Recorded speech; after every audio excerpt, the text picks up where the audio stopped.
Hi again, it's me, Lilian Raji, fractional CMO, Global Communications Advisor, and founder of the PRadvisor.com. Happy to see you're back for the next class in the series. Good for you. But just a quick reminder, these YouTube videos only give you the fundamentals. The real breakthrough comes with an additional $1,500 in bonus materials that are available and waiting for you on the PRadvisor.com website. Go to the site now and register completely free to get these additional bonus materials. And the best part of it is you get a 20-minute call with me for us to discuss any questions you have about the customer journey series. So what are you waiting for? Head over to the PRadvisor.com website now, register, get your bonuses, and see you soon.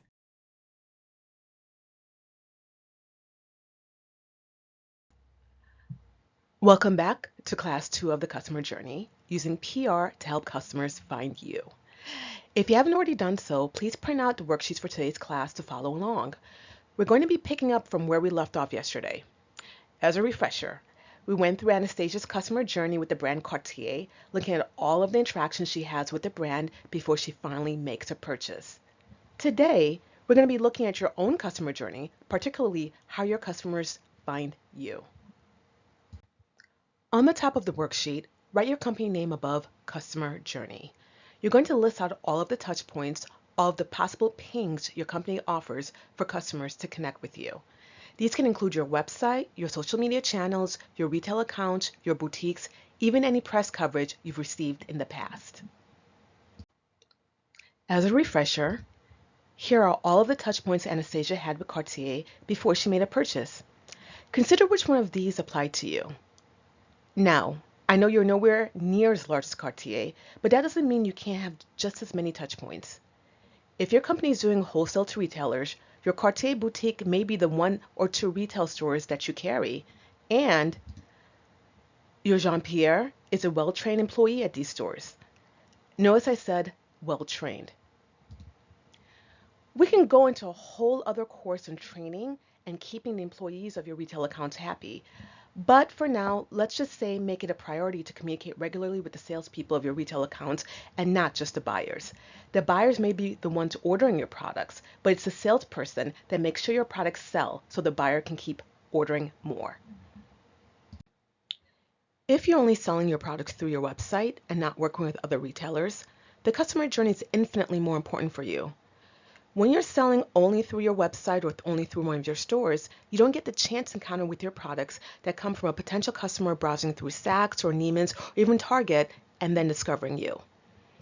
So, if you're doing direct to consumer online or in a boutique, then the most important avenues for you will be the press.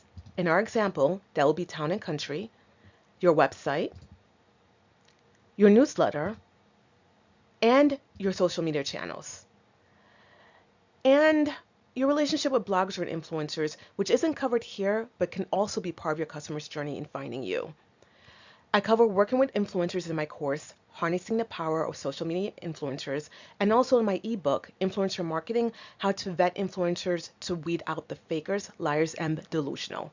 You can access this course and the ebook from the PRadvisor.com website. Anyway, let's move on. If you happen to have a hype man in your family, and for non-Gen Xers like myself, a hype man is someone who talks you up constantly. Sort of like a publicist, but you don't pay them. If you're a hip-hop fan by chance, Flavor Flav was the original hype man. And DJ Khaled is the most recently well-known hype man. Any person you hear in hip-hop songs supporting the artist and encouraging you, the listener, to get up and dance or repeat the lyrics is the hype man. And this wraps up today's lesson on hip-hop linguistics. Anyway, a hype man can also be a touch point for someone to find you. So, back to our example with Anastasia's customer journey with Cartier. All of these are mediums you can control, so spend the time and creative energy to make sure each touch point represents you well. Develop a couple of different customer personas and map out what their customer journey would look like. We're going to talk about the customer personas later in this webinar, so don't worry too much about this right now. Pause now to get your ideas on paper before you continue. Once you have your map outlined, now you want to take a deeper look.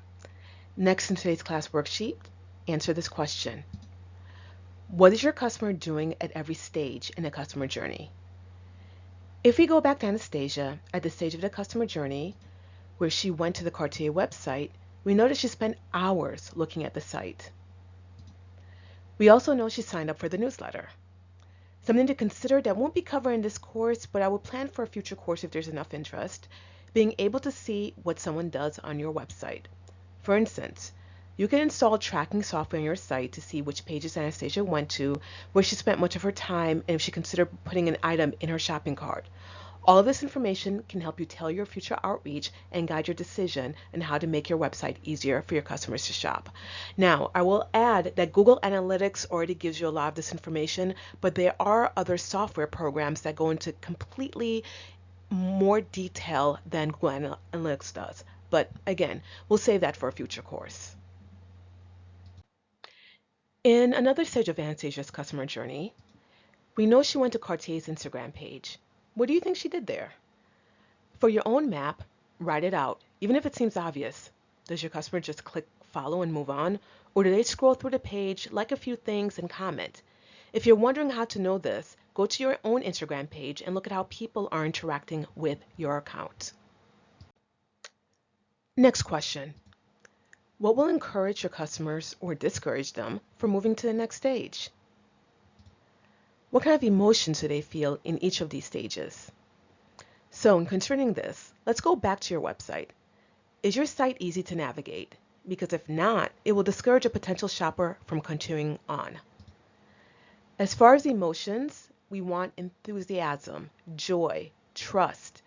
But if you have a difficult to navigate website, you're going to get frustration, irritation, and disappointment. Think of what you have now, go through your existing touch points, and put yourself in the shoes of your potential customer.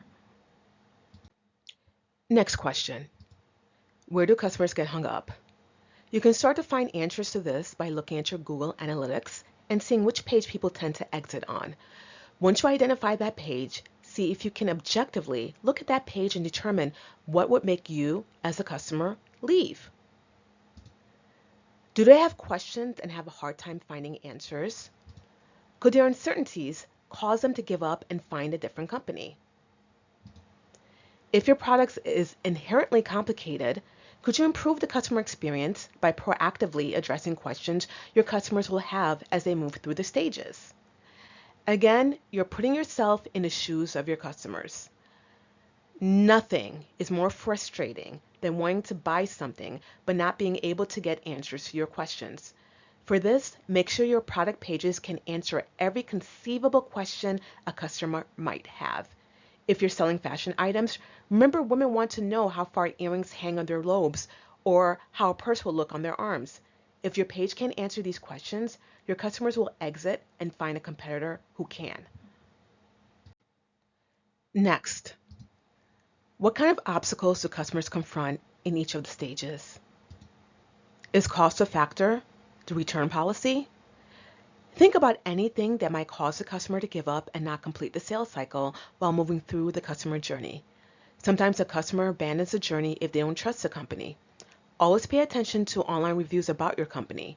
Too many negative reviews can stop a potential customer from buying. Also, your ability or inability to respond to their questions within what the customer perceives as an appropriate time will also create an obstacle. Really step outside of yourself and examine your business from the eyes of a potential customer. At this point, you're probably wondering why a public relations advisor is talking about the customer journey. What does any of this have to do with press finding you? It's for a very simple reason. Journalists or press won't cover you unless you're doing something that they feel will interest or excite customers, who also happen to be the same people who read their publications or watch their TV shows. It is almost impossible for a startup to get any kind of press attention if they're not doing anything that people are passionate about. Every stage of the customer journey we've outlined for Anastasia gives her every reason to become passionate about Cartier. Cartier has hundreds of thousands of Anastasias who fall in love with the brand, myself included, and show their love in many ways. Those expressions often catch the eye of the press. This is why it is imperative as a company that you do everything you can at every touch point in the customer journey to reinforce why customers should buy from you. The more customers buy from you, the more press will be interested in understanding what you're doing right. That's it for today. See you next class.